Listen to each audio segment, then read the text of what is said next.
Hello, my name is Isabella Salle, and this is my presentation on religion and ethics. Can there be morality without religion? So first, I want to say that this is a very broad discourse. There's many lenses from which you can view this topic, and there's no completely definitive conclusion that can be reached because this discourse is ongoing. So my intention with this presentation is to add to this discourse because I think it's super relevant and it's really interesting, and I hope you enjoy.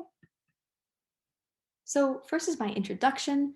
The concepts of religion and morality have historically been viewed as synonymous.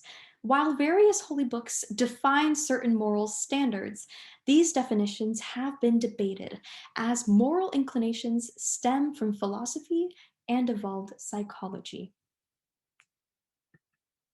So, the first key point I want to cover is moral selfhood in holy books. Is moral agency external or internal? Do we as humans naturally possess the moral capacity to choose good, or do we need outside influences in order to determine morality? So, I'm going to be focusing on the holy books of the Abrahamic religions, and essentially they say both. So, the Hebrew Bible says yes and no. So, this word in Hebrew, it's pronounced lev. It translates to heart or mind directly, but it also indicates an organ that serves as the locus of a person's moral will. So, this communicates that humans have the ability to make choices that correlate with the divine's will innately. But the Hebrew Bible also states that humans are deeply flawed. This quote states, "Indeed, I was born guilty, a sinner when my mother conceived me." This communicates that inherently the moral self is not oriented towards being fundamentally good. In the New Testament, the Bible, or the holy book of Christianity, Adam is created without a sense of moral selfhood.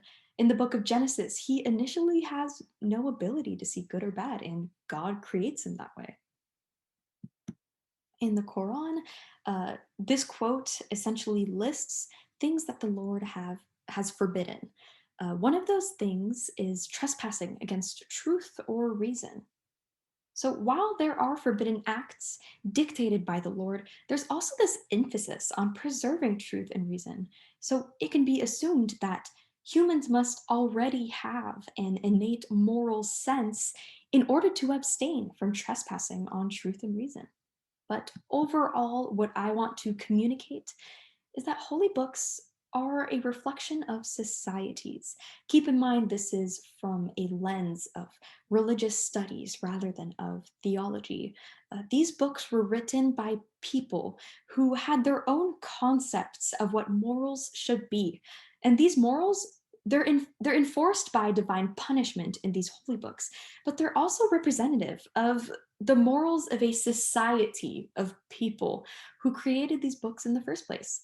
So, overall, the origins of moral agency differ throughout the holy books of the Abrahamic religions. There isn't necessarily a clear answer if humans naturally possess the moral capacity to determine morality. My second key point I want to focus on is the philosophical discourse of religious moral asceticism. Is the holy holy because it is loved by the gods, or do they love it because it is holy? This questioning of what and who defines holiness continues throughout the realm of philosophy. So, my first philosopher I want to talk about is Voltaire. He is a public activist, French writer, philosopher, and he isn't super religious, but he does understand that there is a role religion plays in society. And he made many contributions to this discourse, combating the authority of religion. He made hedonistic ethics, works like his poem on the Lisbon disaster and Les Mondaines, but I want to focus on the novella Candide in particular. So, Candide, it translates to optimism. It is a French satire published in 1759, and he heavily satirizes religion and just the overall nonsensicalness of executive faith. He makes a lot of fun of the Catholic Church's Inquisition, which is called auto de fe or act of faith, when they're really just publicly executing people. He emphasizes the irony of that. And in Candide, the main character, his name is Candide, he's exiled from Westphalia. So that's his paradise, his Garden of Eden. And he's exposed to this whole world of evil. He witnesses human suffering that's poorly excused in the name of a higher power. And he comes to this conclusion that we must cultivate our own garden. It's the final line of Candide, and it signifies that we should be in charge of our own fates rather than leaving it up to divine will. The second philosopher I want to talk about is Nietzsche. He is a German classical scholar and philosopher, and he believes that morality inhibits us from living to the fullest. So, what does he mean by that? So he believes morality rests on false claims. Nietzsche rejects the uniform and strict views of morality as dictated by the church. He doesn't really like Christianity in particular. He thinks European culture is dominated by this sense of morality. And Europeans see Christian values as synonymous with the correct moral values. And that's equivalent to herd animal morality. But the key idea here is that Nietzsche believes to comply with morality is to possibly prevent you from achieving higher accomplishments. So, the overall trend we see in the philosophical discourse of religious moral asceticism is not only the questioning of these religious morals themselves, but also the questioning of the authority from which these morals originate. And what's really interesting is that these ideas become popular at certain points in history as well. My third key point, the historical relationship between ethics and faith. We will be focusing on the European Renaissance, the Enlightenment, and the general trend of westward expansion. So, the European Renaissance. It is a rebirth of politics, economics, culture, and art from around the 14th to the 17th century. The previous Middle Ages were encompassed by famine, war, pandemics, all that good stuff. So there was very little attention given towards learning and studying philosophy. Humanism, it's a new cultural movement. It came to light after the Middle Ages and it promoted this idea that we ourselves are the center of the universe. And due to humanism, many began to question the role that the Catholic Church had. So, Protestantism, humanism, and rationalism, these laid the foundation for modern ethics. And ethics, this idea that ethics can be based on human reason rather than religious morals. Next is the Enlightenment, 1718 to 1789. It's a philosophical and intellectual movement in which reason was labeled as the main thing that should dictate legitimacy and serve as a source of authority. There's lots of criticism, there's lots of doubt, spiritual awakening. And essentially, what this quote is communicating is that but before everyone bowed to an angry God and kings who ruled by divine right, there was widespread submission to authority. And again, it's being questioned. There's this combination of Renaissance humanism, rationalism, and Protestant ethics, and these set the stage for modern ethics and Western society.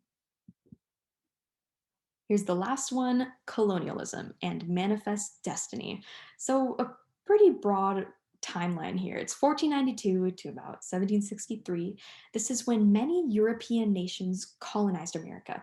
And this idea of manifest destiny came to light. This idea that white Americans were inherently superior and destined by God to spread capitalism and democracy across North America. Um, it was anchored in this belief that it's God's will for Americans to possess this special destiny. Here is an excerpt from a letter from William E. Channing to Henry Clay in 1837. Essentially, he's saying that there is nothing that can justify the damage being done. There's no reason being used here. Moral principles are not truly in use, and these European people are really just destroying other nations using false reasoning. So, during the European Renaissance and the Enlightenment, we see a rise in the questioning of divine right and authority when before it wasn't common to question that. But the use of manifest destiny during the colonial era of America, It shows us that this relationship between religion and morality has not always been constant, and religion has historically been used to justify immoral events. So, what does this relationship look like in America today? This brings me to my last key point: life in the absence of religion. So, I want to first define secular morality. It's the part of philosophy that addresses morality when it's outside of religion. And secularization, the process of religious practices, beliefs, and institutions losing their influence in today's world. So, ethics and morality without God. Is religion necessary for morality? Did you know that over half of Americans share the belief that you must believe in God to be moral? But there's all these cool philosophies and psychologies that can replace finding morals when religion isn't there. I'll define a few of them. So there's humanism, consequentialism, and free thinking. Secular humanism, it's a naturalistic philosophy centralized on this idea that our everyday natural experience is really all there is, and it's best to obtain knowledge using the scientific method. Consequentialism focuses on holding the consequences of conduct as the main basis for all judgment of that conduct. In other words, a morally correct act will bring a good outcome.